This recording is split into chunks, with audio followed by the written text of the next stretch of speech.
Hey everyone, I'm Alex Sessa, owner and head trainer at Peach on a Leash Dog Training. Today, we're going to be talking about leash reactivity. It's the most common behavioral issue that we work with, and we have a tried and true protocol that's going to help you see excellent results in your dog's leash reactivity. It's worth noting that we are condensing a very complex behavioral issue into a short video. So we're only showing you the big pieces of this, but there's a lot of little steps that can really help you see more success. So we do have a blog post with more detail on it. You can find it in the notes section. We also have an online leash reactivity course. You'll also find details there. So if you have any questions or you need extra help, those are two places to get you started. But hopefully this video is going to give you a great visual on what this should look like in practice. So the first step of this training is actually best done indoors or somewhere that has really low levels of distractions. So what we're going to be doing, this is Enzo here. So we're going to start with him inside, and what we're going to be teaching him is to look at something and then he's going to look back at me and get rewarded. So this is a great practice for your timing. So all I'm going to do is we're going to have Pam here lift the toy up until as soon as he notices it, just going to yes.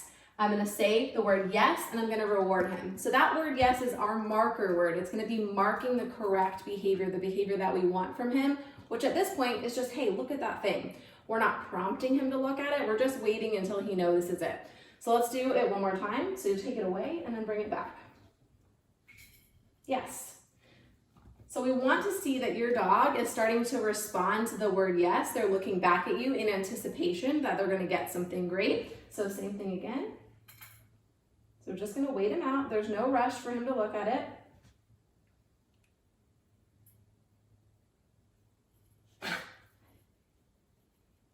And you can move it a little bit lower. There we go. Like, I'm just going to look at you. And this is a great example of what's probably going to happen in real life. Bring it even a little bit lower. Yes, good.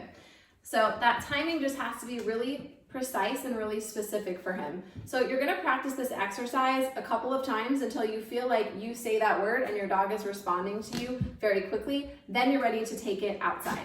So now it's time to take your training outside. Things you're going to need for this training are a fixed length, 6 foot or so, comfortable leash. We also recommend a nice sturdy harness, ideally one that clips at the chest. Enzo is going to be wearing a freedom harness for this video. We also recommend having a treat pouch, something like this, so you can be kind of hands-free with your food. And you're also going to want a lot of small pieces of something your dog really loves. So we've got string cheese here in our case. So something really, really high value that your dog is only going to get for this training. So what we're going to be doing is working at a distance that Enzo can handle. We're going to be using a fake dog. So you can either use a fake dog for this. You can also use a nice docile, friendly dog if you have a friend that has a dog that doesn't bark, that doesn't really react. But we want to be working at a distance that the reactive dog can handle. So this is what is such a critical piece of this. We're starting super, super far away from the fake dog. You're going to see that we're at a massive distance. And what we're going to be doing at that point is waiting for Enzo to look at the dog. We're going to mark yes the moment that he makes eye contact and notices that fake dog, and then we're going to reward. So let's see what this looks like out here in the real world. So this is the setup that I want you to have. Your dog is going to be squared up in front of you. You will be stopped. I'm going to have a fake dog coming back and forth this way. So we're starting with a good bit of distance. If Enzo reacts to the dog, I'm going to add distance, and if he does well, then we're going to stay where we are, or maybe even get a little bit closer. So I want you guys watching his reaction. Don't worry about what I'm doing. We're looking for that moment that he notices the thing that he reacts to, in this case, a dog. He also is reactive to cars and people, so we may encounter those as well. So this is what a real life setup should look like as you're first starting this training. So here comes a car, actually. This is going to be a perfect example. So let's see if we can get him up so you guys can see. So I'm just waiting for the moment that he notices this car. So let's just watch him. Just want you to watch his body language here. Let's just wait for the moment that he notices that car pulling out.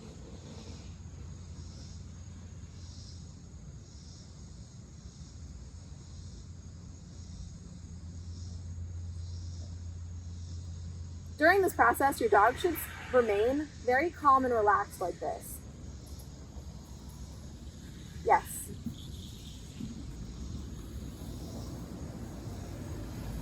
And if your dog isn't looking at the car, if they don't care about it, then you don't need to do anything about it. So he looked once, we marked and rewarded just the one time. That's exactly what we want to see. So now that we encounter the car, it's time to work with the dog. I've chosen to move him a little bit further away because I think we might need a little bit more distance for the dog. So, yes, here she comes. So again, we're watching his body language. Yes, soon as he looks, it should be just that easy. There should be no drama. Yes. All right, go back behind the car. Yes. I'm even gonna add a little bit of distance here. He's feeling a little bit sticky to me.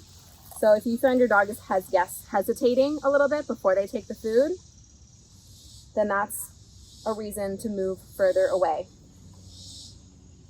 Again, if there is barking, if there is lunging, then you're too close. So we want to stay at a distance where your dog is very relaxed, just like this. And then you can get closer as your dog shows that they can handle that distance. So let's try one more time just so you guys can see it. I might move a step or two closer here. All right, let's do one more. Yes. Really critical you catch that first look very quickly. Yes. Sticky there. See how he hesitated? We're gonna move up a little bit further away from the dog. Good job, buddy. Now let's see. Yes. Good. Come on. So I want to show you guys what the second phase of this looks like, just for our purposes. If your dog is doing really well, the final step of this training is just what you saw there. I figured he could do it. He looked at the dog, he looked back at me, and then I marked yes and rewarded. He is engaging with the dog and disengaging all on his own. Yes, that's a choice that he just made right there. That is the beauty of this training. Yes, if your dog lingers, you need to catch it. He was a little hesitant there. I thought he might think about lunging. But notice how relaxed his body language is. Yes, he's choosing to do this all on his own. Beautiful. Yes. So that is our leash reactivity in a major nutshell. So, good. I'm gonna wait for the dog to go behind the car here. I really wanted to show you guys this in a real life context. I feel like sometimes we kind of overdo the training aspect of this and we do things that are kind of artificial. So this is a very real life scenario and exactly how I would want you to set up this training.